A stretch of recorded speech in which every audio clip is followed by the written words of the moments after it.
उद्यानम ते पुरुष नवयानम, ऐसा कहा गया है कि हे मनुष्य, तुम्हारा जन्म ऊपर उठने के लिए हुआ है, न अव्यानम, न नीचे गिरने के लिए।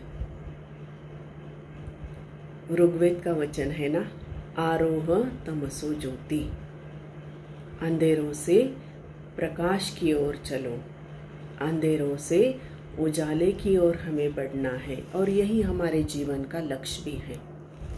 इसलिए न थक हार कर बैठ जाओ, हार कर बैठना नहीं है, थक कर बैठ जाना नहीं है, तो प्रकाश की ओर चलना है। हमें अपने जीवन का यह लक्ष्य ध्यान में रखना है।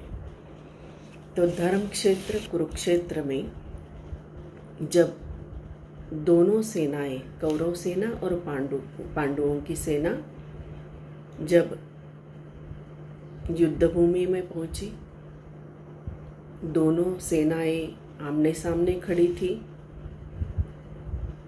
उस समय भगवान श्री कृष्ण अर्जुन के रथ का सारथ्य कर रहे थे, और अर्जुन ने भगवान श्री कृष्ण से कहा कि हे कृष्ण, मेरा रथ दोनों सेनाओं के बीचों बीच खड़ा कर दीजिए। मुझे देखना है कि सामने कौन कौन खड़ा है, हमारे विरोध में कौन खड़े हैं, उनको मुझे देखना है। तो कृष्ण ने अर्जुन का रथ दोनों सेनाओं के बीच खड़ा कर दिया, और अर्जुन देख रहे हैं सामने सब रिश्तेदार उनके ही अपने खड़े हैं। उनमें पितामह भीष्म भी है, जिनके गोद में वे खेले। वे पितामह भीष्म कौरव सेना में खड़े हैं, जिनसे उन्होंने शिक्षा प्राप्त की। वो गुरु द्रोणाचार्य कौरवों की सेना में खड़े हैं। कृपाचार्य जो उनके कुलगुरु थे, जो कुंती को सलाह देते थे क्या करना है क्या नहीं करना है, ऐसे कृपाचार्य भी कौरवों की सेना में खड़े हैं। शल्य जो उनके मामा थे, वो भी कौरवों के पक्ष में खड़े हैं। सिंहासन के लिए, राज्य के लिए, स्वार्थ के लिए सब अपने ही विरोध में आकर खड़े हो गए। और अर्जुन को यह स्थिति देखकर अर्जुन बहुत निराश हो गए, उदास हो गए। सब सिंहासन के विरोध में आकर खड़े हो गए। सभी इस धरती के मालिक बनने की कोशिश कर रहे हैं। अग्नि पुराण में लिखा गया है कि यह धरती कब रोती है और हवा कब हंसती है। तो जब इंसान अभिमान से आसमान छूने लग जाता है, तब हवा हंसती है और कहती है, हवा में उड़ रहे हो, न जाने कब उठ कर के गिरोगे नीचे। और जब इंसान जमीन नापता है, तब इस धरती को बड़ी पीड़ा होती है। और जमीन कहती है कि हे इंसान, तू मुझे कभी नाप नहीं सकता।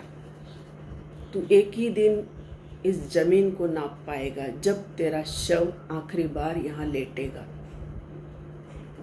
और मुझे नापने वाला आज तक कोई निर्माण नहीं हुआ, और मेरा निर्माण ही खुद परमात्मा ने किया है, इसलिए मुझे कोई नाप नहीं सकता।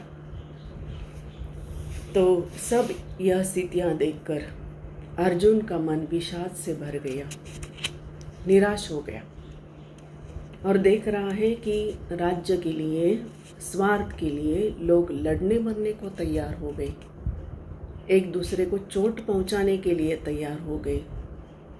तो किस लिए चाहिए ये राज्य, और किस लिए चाहिए ये लड़ाई, और किस लिए चाहिए ये युद्ध। अर्जुन का मन निराश हो गया। लेकिन जब स्थितियां ऐसी निर्माण होती है कि जब युद्ध करना ही पड़ेगा, तब ऐसा सोचकर नहीं चलेगा। जब कोई पेशेंट सर्जरी के लिए ऑपरेशन थिएटर में डॉक्टर के सामने खड़ा है, तो वहाँ तो उसका रोग निकालने के लिए सर्जरी तो करनी ही पड़ेगी, तभी जाकर के वो सब ठीक होगा। ऐसी ही स्थितियां अर्जुन के सामने थी। युद्ध तो करना ही चाहिए था, करना ही पड़ेगा ही। इसलिए कृष्ण देख रहे हैं सब अर्जुन की स्थितियां, मनस्थिति। वे सोच भी रहे हैं कि अर्जुन कुछ देर के लिए निराश जरूर हो चुका है, लेकिन उसे उसके वास्तविक रूप में तो आना ही होगा। उसे याद तो करना ही पड़ेगा किस किस ने क्या क्या किया है, कैसे कैसे दुख दिए हैं, कैसे कैसे पीड़ाएं दी है। और जब वो पीड़ाएं अर्जुन को याद आ जाएगी तो वो युद्ध के लिए ललकारेगा ही, युद्ध के लिए वो तैयार होगा। तो सामने विपरीत परिस्थितियां खड़ी हैं। अर्जुन का मन निराश हो चुका है और वो कृष्ण को कहने लगा, न कांक्षी विजय कृष्ण न च राज्यम सुखानि च, कि हे कृष्ण, मुझे राज्य भी नहीं चाहिए, मुझे किसी भी तरह का सुख नहीं चाहिए। क्योंकि जब मेरे अपने ही मेरे सामने खड़े हैं लड़ने के लिए, स्वार्थ से भरे हुए लोग, तो इस राज्य का मैं क्या करूं? और अपनों को मारकर मैं सुख पालूं तो ये मेरे लिए संभव नहीं है। तो ऐसी मनोदशा अर्जुन की हो चुकी है। लेकिन कृष्ण अर्जुन की मनोदशा को समझ रहे हैं। तो कृष्ण जब अर्जुन के रथ के सारथी है, तो अवश्य ही जीत अर्जुन की है। जीत धर्म की है, क्योंकि अर्जुन धर्म के पक्ष में है और भगवान धर्म के साथ खड़े होते हैं, अधर्म के साथ नहीं। जहाँ धर्म है वहाँ विजय है, जहाँ धर्म है वहाँ ईश्वर है, और जहाँ ईश्वर है वहाँ विजय निश्चित है।